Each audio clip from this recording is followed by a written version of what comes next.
Welcome back to the Executive Edgecast. I'm your host, Margaret Bouse, and today we're doing our second podcast with Jesse Walsh. He's a composer and a producer, including being the producer of the Executive Edgecast. Today we're going to be talking about three different and complementary ways of working with a composer for your brand. So, welcome, Jesse. Well, hello, Marg. Glad to be back. So, for a quick recap for what we talked about in our last episode, we talked about sound branding for your company and how that would be beneficial for you and your brand, and the different ways that it is. If you get a sound added into your brand, it could help elevate it to more customers by being more memorable and sticking out amongst your competitors. Because there's nothing more potent than a jingle that you can't get out of your head, right? That's for sure. Oh yeah. So if you get one of those for your company and people are just singing in their head, it's going to get the word out there a lot faster. So let's talk about how it actually works though, right? So you're like, okay, let's get a sound in there. Let's get a little jingle on top of our brand, our logo. How does it work? So there are multiple ways that your company can go about it. There's three major ways that they can. So there's working with a professional. There's also using a royalty-free music service to get some sound. And then the last way, which is a bit controversial, is using AI to generate music. So, how does it work working with a professional versus people trying to DIY it? Right. So the process is not really that complicated. It's not as complicated as people think it is, because if you're not familiar with music and how it works and how you make it, it may seem like a really daunting task. Luckily, that's why you're working with a professional, somebody who knows how to do it, so they'll be able to translate it to you in a way where you'll be able to understand what's going on. So, how that works? It always starts with a face-to-face like this, of where we'll sit down and we'll talk and discuss what you're really looking for, whether or not you're looking for a small jingle, or if you're looking for a full soundscape, or if you're looking for a set of sounds to use, if you want just effects, or if you want just some simple background sounds to put into your advertising. Almost anything that's sound related. We'll get together and we'll discuss what it is you're looking for first. So, what if a client doesn't really know what they're looking for yet? Like they're committed to the idea of having sound associated with their brand, but they don't necessarily know exactly what they want. Is that something that working with a professional, you can help guide them in what might be the appropriate approach? Yeah, absolutely. So if you're not sure what you're looking for, then that's what we're here to discuss in our first meeting, right? If you're unsure if you're looking for just a little logo to go along with your logo, like a sound logo, or if you're looking for a soundscape, which is just some background sounds to go along with your advertisement, something that can be reusable, or if you're looking just for a few simple tunes to be able to put in the background, right? We'll be able to discuss that and figure out what you're looking for and how you want to go about it. If you just want to do something really simple, or if you want something a bit more complex, or if you're looking for two things instead of just one thing, or it can be even more. That's what the initial meeting is for, so we can get everything out and on the table so we can discuss it. It's all about having an open discussion about it. That's how the entire process kicks off. It's how most things kick off anyways, right? Mm-hmm. Makes sense. Music is no different when you're working with a professional, right? You gotta communicate what you're looking for. If you're not sure what you're looking for, that's when the communication is even more important, because then together we'll figure out what it is you're looking for. That makes sense because it sounds like really you would want to hear from them what it is that they're trying to achieve. Like, what's the outcome that they're looking for? And then you, as a professional, you can basically reverse engineer that and figure out what that means in terms of creating sound for them That's right, based on exactly. what business objective it is that they're trying to achieve by adding music. Right. Okay. Makes Yeah. sense. So that's the first step in the whole process.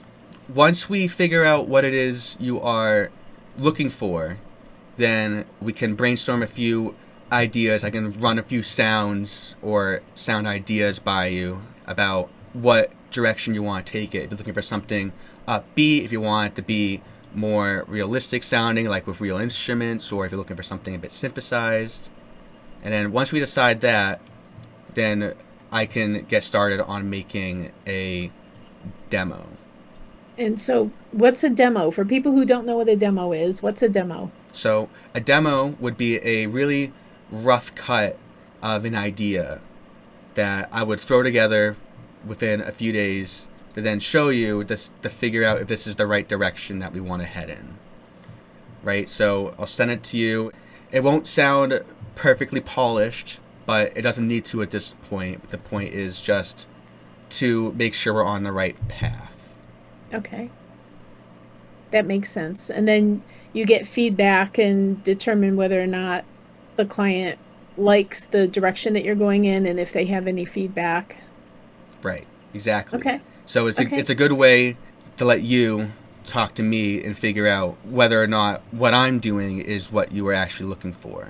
It is the perfect time for you to be critical because we want to. This is the most critical phase actually because we want to make sure that we're getting what you're looking for, especially in this phase. Because if you just greenlight it, then I'm going to do a whole bunch of extra work, and then the next time you hear it, it's going to be a lot more polished. But if it's not what you were looking for, then even though it may be more polished, it still won't be what you were looking for, which means that in the end, we'll have to redo it all, which obviously nobody wants to do because then that's just more time, more waiting, and ultimately it could lead to a higher bill. It sounds like most, marketing projects, communication is really key. Really understanding what it is that they're looking for, but also getting that feedback loop going in order to make sure that you're on track and you're not wasting cycles. Right, exactly. The Yeah. feedback loop in this stage is the most vital of the entire process because it's the stage where we now have ideas, but we need to make sure the ideas are what we're looking for. So we're going down the right path. Because if we lay the groundworks for something that you don't want, ultimately it's just all going to be for naught. All right, that makes sense. Once we get through our tweak stage and I get something together and polished, that's when I'll start showing you and we can make very small changes. So at this phase, if there's like one part that you really don't like or you just had an idea you wanted to change it to something else, this would be the phase to then make those small changes. We're not looking at changing the whole thing. We're looking at changing, small parts of it. That way we can refine it to exactly to what you're looking for. So thus far, we've been talking mostly about the music composition itself. Will we be talking about today, or could we please talk about today what to do if there's lyrics or singing in addition to any kind of orchestration or music composition? Because I think that that's probably one of the things that our viewers are going to be interested in learning more about. Of course. So if you're looking at creating something that has a vocal aspect to it, it could be somebody saying something, or it could be somebody singing. There are a few ways we can go about it. If you had somebody in mind to do the vocal part, if it's just a regular vocal voiceover or something, it can be somebody from the company, or it could even just be me. Or we could use AI to help us. So this is one of the aspects where AI comes into play, where AI is not replacing the composer, but it's actually being used as a tool for the composer. So we can have an AI voice do the voiceover if there's a voiceover aspect, or if you're looking for vocals, there are AI generating vocals out there that we could use to put in vocals for you, and it wouldn't be at an extra cost. All right, cool. So I look forward to learning more about that when we get down into that section, but I imagine that that was probably a question that some of our viewers would think of when they're hearing you talking about orchestrating the music itself. Right, right, yes, and that is obviously a big component, but we will discuss that later once we start talking about using AI with music. Okay. Okay, great. Okay, Jesse, so how does it typically look payment wise? How does a project get paid for?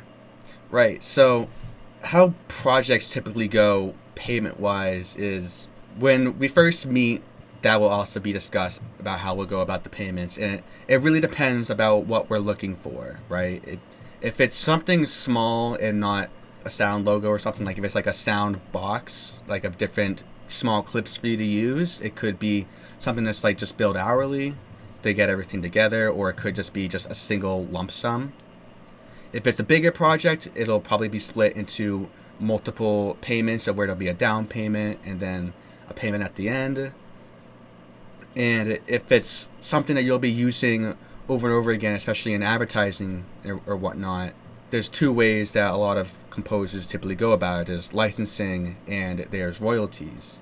When it comes to royalties, the payout is usually like 0.001 all the way up to 0.01% of the total income, but that's typically with bigger companies that use royalties. When it comes to smaller businesses and individuals, it'll most likely be licensing fees. So you'll get one annual bill a year of where you pay it, and then you're free to use the music for whatever you want for the whole year, and then we gotta renew it.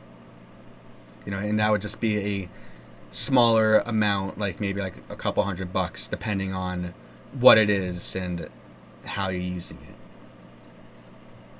Okay, that makes sense. So it sounds like essentially the payment scales to the size of the project, the complexity of the project, the duration of the project, but also in some ways the use of the actual compositions, sounds, sound bites, soundscapes, whatever the output winds up being at the end of the project. Yep, that's right. It basically scales off of the size of the project and what things are going to be used for. Bigger scale projects are going to obviously cost more, and it will most likely have licensing fees attached to them. Smaller projects will probably just be one off fees, either billed as an hourly thing or just as a lump sum amount. Okay, that makes sense. So, Jesse, I think for most of our audience, the most common way that they're familiar with applying music into any of their work products is by going to a portal, whether that's, Canva or Pond 5, etc. And they'll actually download and license music that way and apply it to their project. So, what can you tell them about working in that kind of scenario and what the possibilities are? Right. So that is the other big way that a lot of people are going about it. And it has been a very popular method for a little while now, using royalty free music platforms. So there is a big one out there that I know of, Epidemic Sound, Hmm. where you subscribe to them and then you can go through their music library and find music that you like, and you can download and use it. And it's royalty free, which means that you don't have to pay anything.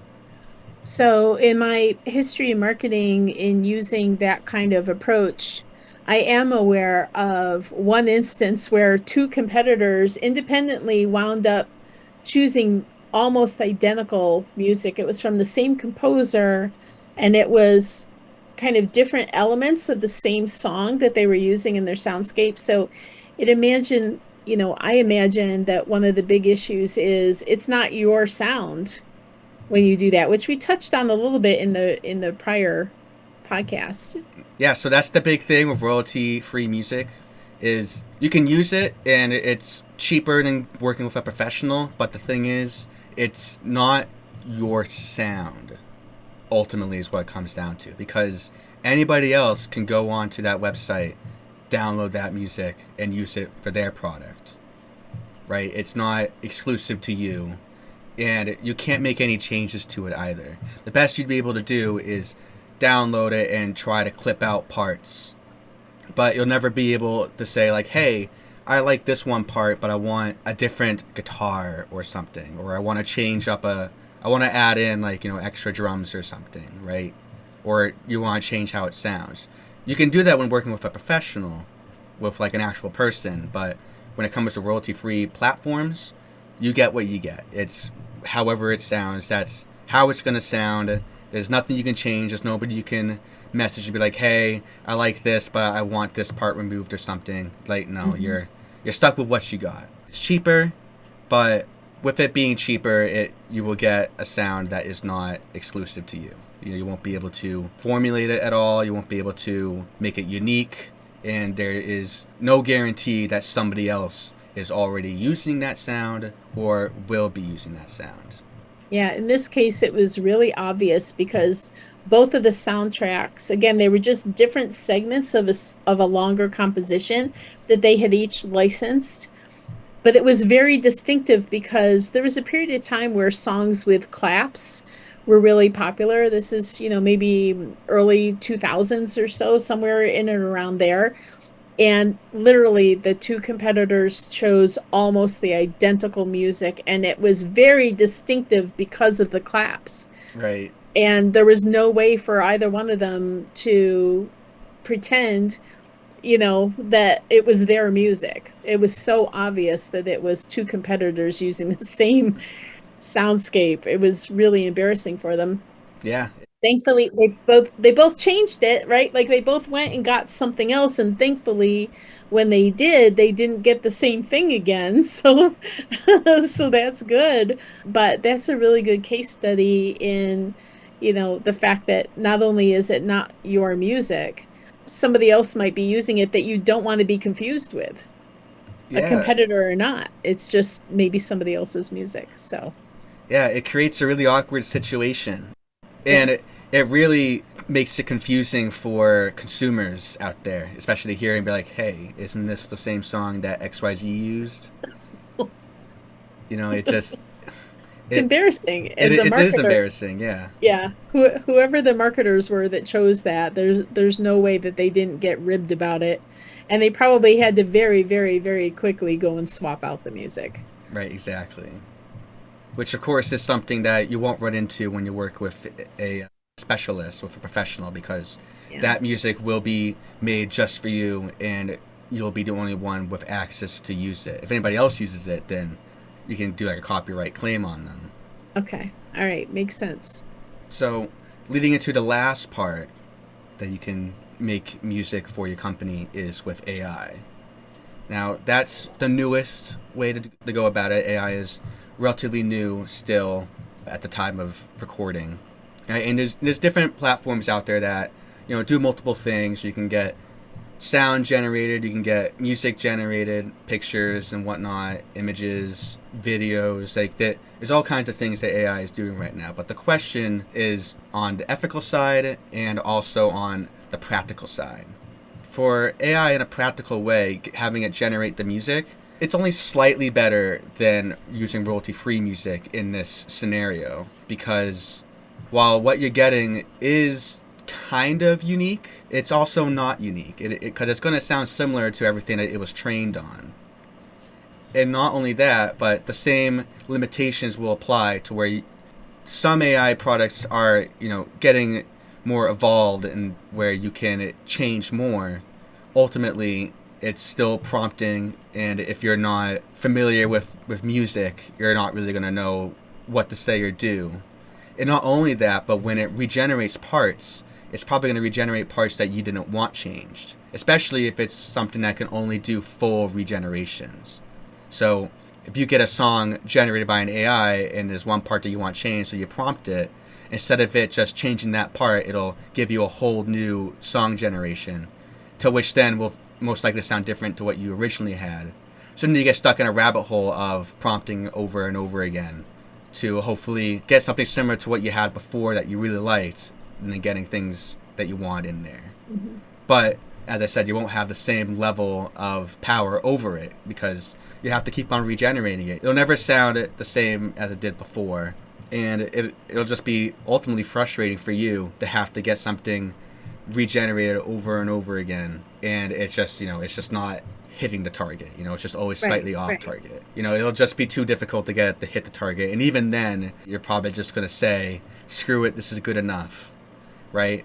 And not only that, but it's also being generated by AI, which isn't perfect. It's going to be parts that are just going to sound weird. you listen to it and you're going to be like, that's kind of strange. It's not going to sound fully realistic, especially if there's vocal proportions added to it. Because a lot of AI generating vocals without being able to use an AI vocal generator, like if it's not made to do that, where you have some power over it, the vocal will do weird things. Like, especially it'll breathe in weird places. It'll say phonetics that sound like words but may not actually be words. The phrasing may not make sense. There's all kinds of different proponents that go into it that may or may not work. And not only that, but you still have to pay for the AI as well, right? It's not free. So it's like, depending on what it is and what you're looking for, it might be a cheaper alternative, but you're getting what you pay for in the end, right? If you're only spending like $40 on an AI generator, you're going to get an AI generated piece of music that is going to sound like everything it was trained on, so it's going to sound generic, right? You're not going to be able to get anything super unique and special, because it's just going to sound like any run-of-the-mill pop song, most likely, or simple alternative rock song. Those are like the two main genres that they really trained on. So it's going to sound similar to those, and that's what you're going to get, right? There's definitely a lot of that going on because it's gotten to the point now that when you're going through your, scrolling through your reels or whatever, people can tell now that the songs are AI generated, Right. which I think is really interesting because I think there was a period of time where the general public really wouldn't have known the difference. But because there's so much likeness, there's so much affinity between the music that's coming out that you can identify it as being AI music because it sounds like everything else. Right. It'll all sound almost the exact same, really. Yeah. Similar beats, similar drum fills, similar motions. Like, it's just all going to sound the same, right? And Right. not only that, but as time goes on, the AI will continue to learn, which everybody finds that as a good thing. But there is a downside to that, which we have seen in the past with other AI generators, not necessarily for music, but for like images and whatnot, of Mhm. where they train on themselves. And then you get stuck into a motion of where the AI gets snowballed into training off of itself, so it sounds worse every single time. It just keeps compounding the same stuff over and over again. Exactly. Like, Yeah. something that happened that became very obvious with AI, especially with ChatGPT, was the P filter. Hmm. So ChatGPT would generate images, and over time it would just keep on learning off of itself. So it got this yellowish tint to the images, and as it kept on learning, it kept on picking that up. So it got darker and darker and darker. Oh, wow. Okay. So people started calling it the P tint because it just looked like it was covered in urine. Oh dear. Okay. I don't use ChatGPT for image generation, so I personally hadn't seen that. I tend to use Midjourney and Adobe. Yeah, So, some do better than others. I'm pretty sure ChatGPT fixed that issue, but it doesn't mean that the issue is gone completely, because now it just shows up in other ways. It's always going to be an issue with AI, with it learning off of whatever it can, especially if the content that it's choosing to learn off of is AI generated. yeah, that makes sense. So that's the practical side of it, of looking at AI, and then there's the ethical side of it. To train those models to get that generic sounding music, it had to take it from somewhere. And a lot of those libraries that they built to train the AI Hmm. wasn't always properly sourced. And what I mean by that is what they're using the training off of, they didn't get permission to use. They're using other people's works to make AI generation possible Hmm. without their Hmm. consent. It's basically stealing. They're stealing the music, the art, the hard work of an actual person to create a generator that will just spit out their ideas in a generic fashion. Right, right. There's a lot of people out there who make their own music, for example, and then people run it through AI and then they can call it their own music. That's actually happened before, where there was one guy who put out a demo of a song he was working on, and someone took that demo, ran it through an AI generation software to create the full piece of music, Mm-hmm. And the original producer who made the demo was getting ridiculed and also copyright striked because even though it was his original song, somebody stole it and made it their own and took it. I saw another creator where she had created a piece of music. She shared it with her producer. Her producer uploaded it to Suno on purpose to render it with a little bit more body in it, but did not switch off the share with the community. And then people started making versions of the song their own. Right, And then when she went to go and release the music, she got a copyright strike and it was her own music. But the producer who did it, he did it unknowingly. Like he right, wasn't nefariously trying to steal her music. He was experimenting with a platform that he didn't fully understand all the permissions and all the tweaks and things that he should be doing in order to protect his artist.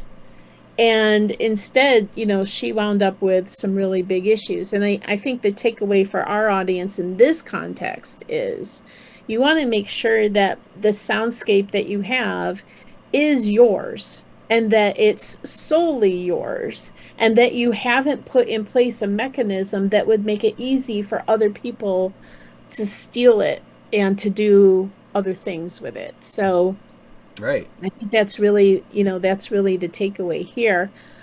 I know that when the team at Sopra Solutions was working with you for a sound project, you found a way to ethically work with a vocal artist. So I would love it if you could share that with the audience and talk about that a little bit more, the ethics of it, but then also the mechanism of what you did there. right. Yeah, so of course, with that producer, just want to touch upon that real quick. What he was doing he wasn't trying to do anything bad. He was just playing around. But because he didn't turn the share off, other people were used it for nefarious means. And this is Mm. also just one situation of where somebody made a mistake. But Right. there are plenty of people out there that do go out of the way to steal other people's music, Hmm. right? Hmm. Just how there are artists out there who get their art stolen all the time from art generation software from people who use it, Yeah. Yeah. right? It's those people who put it into the AI, like it's not theirs, but they're claiming it is. It's ultimately not fair to the actual artists who are putting in the work. There are some ways to use AI as an artist to help with your process instead of replacing you. It doesn't have to replace the artist. The best way to use AI, how for me, like how I personally see it, is to use it as a tool. It shouldn't replace people. It should be something that improves their efficiency or their output, right?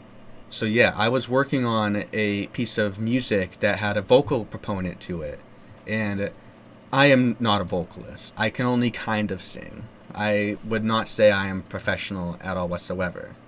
So to save the embarrassment of myself and also giving the client a good piece that they'd be happy with, I had found an online company that takes people's voices and they record them and they turn them into vocalists, to AI vocalists, that you can give them the lyrics and then you can play around with the vocals in multiple ways. You can change the timbre of the voice, you can change the words, how the words connect, how like the syllables and whatnot. It offers a lot of ways to really interact with the voice to get it to a way that you want it to. And it's AI generated. But Bear with me a second, because you're saying that the artist lends their voice to the platform. The artist knowingly lends their voice. yes, I was going to say that even though it's an AI generated, it comes from an artist, and those artists are credited and part of the company in a way where they get paid for when people use their voice. So Okay. I bought one of the voices, and a lot of the money that went to buying that voice went to the actual vocalist that they recorded for the software. So they're not just taking people's voices and then putting them into an AI to put out vocals. It's an actual software where they sat somebody down, had them record their voice in a bunch of phonetic sounds and syllables to be able to get the best sounding vocal AI possible with their credit giving them the revenue credit that they deserve for using their voice. So it's their voice, right? They, That's they right. own their voice in the end. Yeah, that would make sense because if it's training it off of what things sound like, but not directly from the artist sharing the sound, it seems like it could be different because it's manufacturing the voice as opposed to working from a raw voice. Right, exactly. When it comes with those AI generation softwares that are just learning off of songs, they're not focusing down on vocals as a vocal, as a person's voice. It's more so as an instrument, a sound that it's trying to figure out so it can regenerate it in multiple Okay, ways. makes sense. Okay, well, I like this from an ethics standpoint, and I had spoken earlier about how you had actually applied that into a piece of original music that you had made, and then you added a AI sourced and paid vocal artist on top of your original composition in order to create the final work product. Right. I like that because that's a really nice combination, I think, for your clients would be they get the best of both worlds. So they get an original composition that's 100% theirs, and then they get a voice that is, highly trained, authentic, etc. And it gets mixed into that sound. And then they know that they're also doing something highly ethical for those folks where if that matters to them. Not everybody cares. Not everybody's as interested in ethics as you are and as I am. But for the ones who do care, this to me sounds like the magic combination. Original compositions, original orchestrations combined with the flexibility of using an AI generated voice where the talent is compensated, but giving the client the ability to change the lyrics and all of the things that they might want to do over the matter of either the project or even future versions of the project to be able to go in and make those changes sounds really valuable. Yeah. I mean, ultimately, that's how a lot of things are.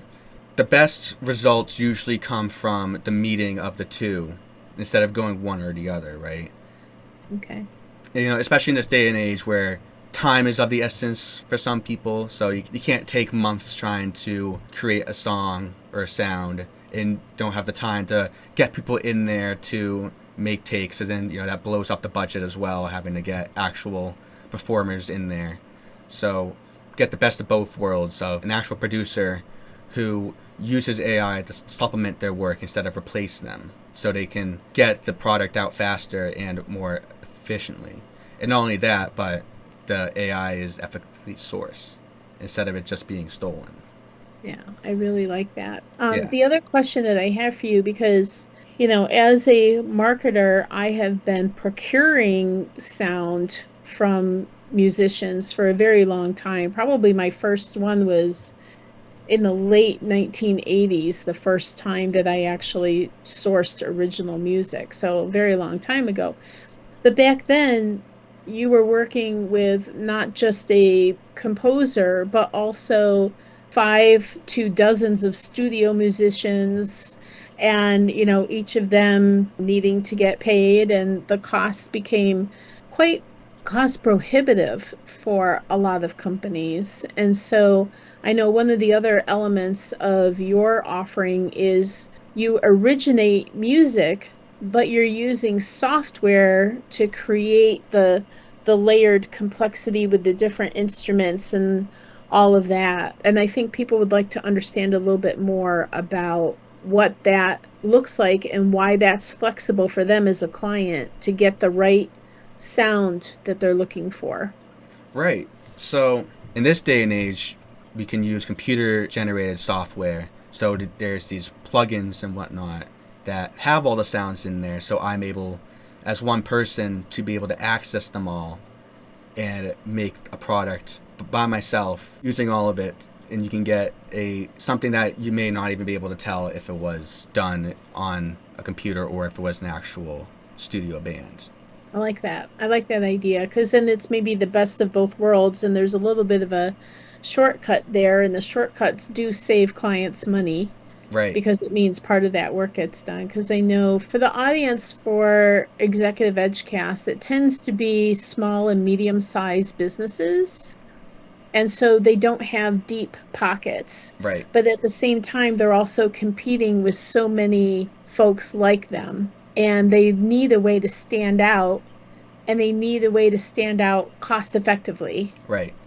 And so it seems like this approach that you're talking about is really the best of both worlds. It gets them something that's highly bespoke, but at the same time, the costs are not even near what they used to be in order to get something of that caliber and that level of ownership.